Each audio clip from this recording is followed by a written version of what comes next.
Kevin, another movie for you guys, and this we're reviewing this movie that I've been wanting to see for a very long time now. I've been very intrigued since the first time I heard about this movie, and finally it has come out, and that, of course, is the Meyerowitz story's new and selected.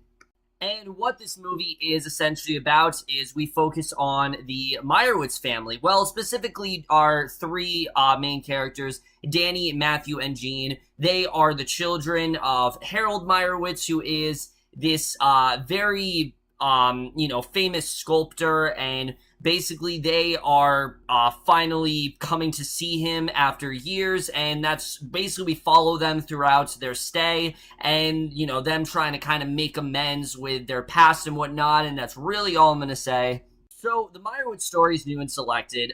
Like I said, I was extremely intrigued by this film for a couple reasons. One, because of the cast, given who's in it. I've heard, such amazing things in terms of the acting, but also the fact that it was a Netflix movie, and, Okja was a film that I thought was Netflix's best film in years, ever since it had Beast No Nation, and I thought for sure nothing was going to beat that this year. But, of course, that's not the case. The Meyerowitz Stories is easily the best Netflix film I have seen this year. I absolutely loved this movie. There are so many things that really do make this movie so great, but we're just going to get into it right now, starting off with the cast. And like I said, the cast is really one of the reasons why I enjoyed this movie as much as I did. In fact, this is easily one of the most dedicated casts I've seen all year. I think everyone just acted their hearts out, and they all did an incredible job. Specifically, Adam Sandler, who acted the shit out of this role as Danny Meyerowitz. I mean, Adam Sandler, yeah, I know the guy gets a lot of flack, and everyone says, oh, he does all these repetitive comedies, but, once in a while he does this dramatic stuff, and it really shows his talent, and this is easily the best work I've seen from him since Punch Drunk Love. I don't know if it's if it's better than Punch Drunk Love, but it is pretty damn close because he was phenomenal in this movie. And the character of Danny Meyerowitz is really compelling. He sort of is like the sibling in the family that hasn't really done anything, and he's kind of just been, caring for his daughter, and his whole arc that he goes through is fantastic. I thought Adam Sandler did a really great job, particularly towards the third act of this movie. He had some really meaty scenes, and Sandler just really went for it. You could tell that he was so into this role. He really, like I said, just gave it his all, and he just did a fantastic job here. And the same can be said for Ben Stiller as Matthew Meyerowitz, who I really love this character. This is someone who Harold pretty much favors over all of his children, and because of that, he has a need for perfection. You can really see how much this has kind of screwed him up, and I really did like seeing that with his character. I thought Ben Stiller did a really great job here, and he as well was a really great character. He could have been a very one-note type character, but Ben Stiller really, again, just really acted out very well. And the juxtaposition between these two brothers is one of the best things about the entire movie. They have this one scene together where you really can see how complex of a situation this was for them, and sort of how this really did damage them, and I thought they handled that very well. I thought their acting was fantastic here, and I thought they definitely did a really great job.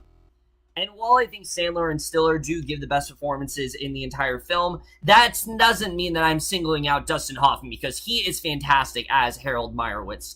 This is a very complex character because he's someone who, like I said, is a sculptor, and a lot of people know about him, but Harold is someone who just isn't really satisfied for whatever reason. He's not really someone who's appreciative of his work. He always seems to, shun some of his children. He can't seem to hold down a marriage. I mean, he really doesn't have that great of a life, and I thought Hoffman just did a really great job just showing how unsatisfied and just how he's not really that pleased with his life, and I really did like that about his character. I thought he definitely did a really great job. Harold Meyerowitz, no, he's not the, most likable character, but you can't help but sympathize with him, especially when you find out his situation, some of the things he's been through. I thought he did a really great job. I really love what Dustin Hoffman did here, and he's one of those actors that has just great chemistry with everyone, and that's something I will definitely say. I think he had just as much great chemistry with Sandler as he did with Stiller, and his chemistry was really on point here. He really just did a fantastic job.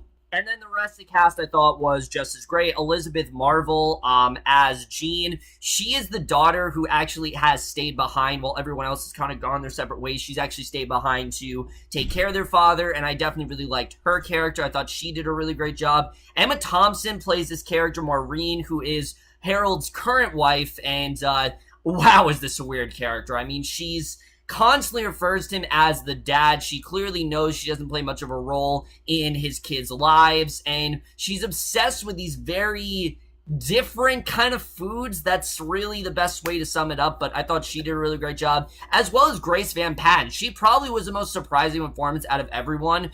Danny's daughter, Eliza, I really love this character. I thought she did a really great job. It just really portrayed the idea of the generational gap that this movie is really trying to center on, and I thought they did a really great job with that. I really did like her character, and I thought she, like I said, really everyone here was fantastic. This is easily one of the best ensembles I have seen in any film this year. Everyone just really, like I said, just gave it their all, and it is very evident here. But now let's get to the directing and the writing, because as good as the acting is, which, trust me, it's phenomenal. It's some of the best I've seen all year, easily. The directing and writing by Noah Baumbach is really what makes this movie. This is, in my opinion, his best directed film. I really love his directing here. It's a film that, right off the bat, it's very unapologetic, and it's a film that's just kind of going for it. Like, this is a movie where, yes, it's shedding light on a family that really isn't all that great. In fact, they are a dysfunctional family, but you can't help but get wrapped up in their story, and you can't help but fall in love with this family and seeing the complexities of all these characters. And what I loved about his directing is that he could have portrayed this in a very sappy type way, but he chooses to go about it in a free way where he actually does have a lot of comedy, and it worked really well for the most part. I was laughing quite consistently during this film, but he also couples it very well with these very dramatic, heavy bits as well, and I thought both of those tones really just worked hand in hand, and that's something, like I said, I absolutely will give Noah Baumbach here. And in terms of the writing, this is some of the best of the year, easily. I mean, the writing here is fantastic, and really the biggest takeaway of this film, because it's hard to really decipher what this movie is essentially about, because, like I said, the style of it is different from other films you've seen of its kind, which we'll get to them when we get to the editing. It's hard to decipher what the actual story is, but I think really what this movie's trying to shed some light on is the idea of the generational gap, and sort of how all these characters, you know, they're at a point where they're in their lives and they're wishing their life could have turned out a lot better, and they're trying to basically pave the way so that their children will have a much better life than they do. And we see that constantly throughout the film. Danny, for example, he does everything he can to make sure that Eliza does not turn out the way he did, because Danny, you know, he's someone who could have been this great musician, and he had such great talent, but he just never really utilized it, because constantly in the film he's being compared to his brother. Oh, your brother's more successful, or your brother's doing more stuff than you. And I just really got into that arc, and seeing Danny's crisis, seeing really what he's going through, the fact that he's trying to make Eliza, you know, someone who actually does have a future, because she's someone who is enrolled in film, and she wants to be really great at it, and that's something that she wants to do for the rest of her life. He's doing whatever he can to make sure that she doesn't turn out like him, and I thought that whole arc was fantastic. And again, props to Sandler, but also props to the writing, because it's just really compelling stuff, and I definitely really enjoyed that. But I also will give the film is the dialogue. The dialogue here is infectious. I mean, I don't know if this movie was improv, I really don't, but some of it really felt that way, and I think it's just because of how natural this film really did feel. Many times, it didn't feel like you were watching a movie. It felt more like you were just creeping out on, you know, creeping in on their lives and seeing the day-to-day lives of the Meyerowitz, because that's essentially what this movie is. It's not really this, like, huge plot-driven film. Yes, there's a story throughout the film, but it's mainly about just following the Meyerowitz siblings and sort of, like, the everyday struggles that they go through, and I thought that was just incredibly well done, the way they portrayed that here, and really just the relation they have with their father, which isn't really a great one. We hear a lot of really harsh memories and a lot of things that they had to go through, and again, as much as you do care for Harold Meyerowitz, you do recognize the fact that, yeah, he really wasn't the greatest father, and he really didn't set the greatest example for them. Because of that, it's caused them to make a lot of choices in their life that they now very much regret. And a scene between Sandler and Stiller and the climax of this movie really just summarizes that perfectly. And I thought they handled that in a very, very perfect way, and I was very impressed with the way that turned out. And the cinematography in this film as well is fantastic. I really love the cinematography here. You get the sense of, this is just modern day New York, and it definitely looks really great, and I really love the feel of it. The score by Randy Newman is one of my favorites of the entire year. It's just as comical as it is tragic. It gave me a real, I don't know why, it gave me like a Horace and Pete type feel, and I thought it was definitely very well done the way the score was put together. And then the editing to this movie. The editing is both a positive and a negative, because as much as I really do love the way this movie's put together, like I said, it's constructed into different stories. So we'll start off the film, we'll get Danny's side of the story, and then we get Matthew's side of the story, and then eventually one event kind of culminates everything together, and I thought that was really well handled the way they did that. It perfectly gave us insight into Danny's story, and then gave us insight into Matthew's story, and they did a really great job with not overcomplicating things. And I think by telling it in this way, it just made us care more about these characters than we would if they would have done it in a different, regular way, rather than the unconventional structure that this film really does have. And the other thing I really loved about this movie is really, to categorize it, this is a dialogue-driven film to a T. I mean, in every word, it is a dialogue-driven film. The first few scenes, even, when we're first introduced to Harold Meyerowitz, there's a lot of information that we find out in that scene, and if you pay attention, there is some tremendous payoff towards the end, and just hearing all of it and, knowing where we're gonna go, and especially where we go towards the end, it just really felt very satisfying, especially when these siblings have to come together. Again, I'm not going to say why and how they come together and everything, but just seeing them basically being forced to connect and them having to relive all of these really just unpleasant memories that they really are having a hard time letting go of, I just thought was very well handled, especially a scene for Elizabeth Marvel. She's a character that in the beginning of the movie I wasn't really connecting to as much, but towards the end they give her this incredible scene, and it really just fixed every problem I had with her character. I love what she did in this film. I thought she really did a phenomenal job. As did, like I said, the whole cast. I thought they all had such fantastic chemistry, and the writing was, I think, just as consistent as their chemistry really was, because really it takes you on a journey with these characters, and they really just all got lost into them perfectly.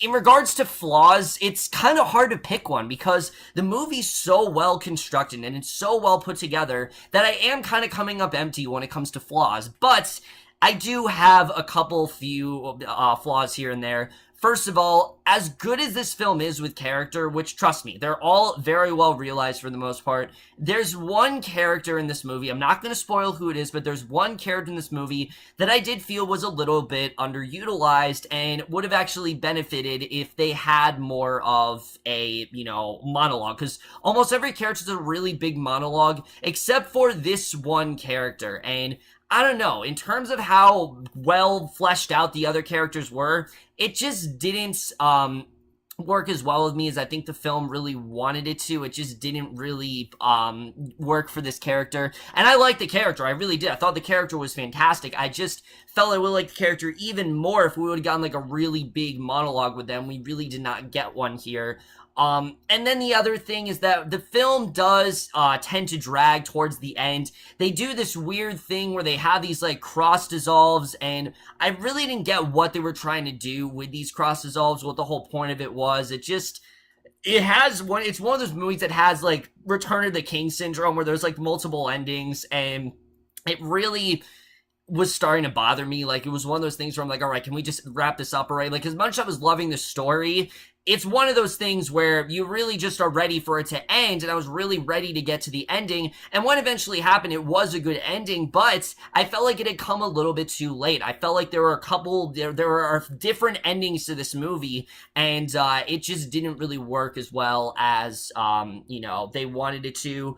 Other than that, guys, the Meyerowitz Stories, New and Select, is one of my favorite films of the entire year. It is just as much tragic as it is bittersweet. It has some really nice comedy to it. It has a really great story there of anguish and pain and all these bad memories, but it really is about overcoming it and trying to, break the cycle for the next generation. And the way the movie ends, it ends on a very hopeful note, and I just really love the way this movie played out. It's a film that I know a lot of people don't get to see these Netflix films, but this is one that is absolutely worth seeing whenever you guys get the chance to see it. The Meyerowitz Stories is easily the best Netflix film I have seen all year, and I am definitely going to give the Meyerowitz Stories New and Selected in A. Look, I know I've gotten up on Netflix for a couple months now and, talk shit about how much I don't like those certain choices they've made, but movies like this is the reason why, because this is what they need to be doing.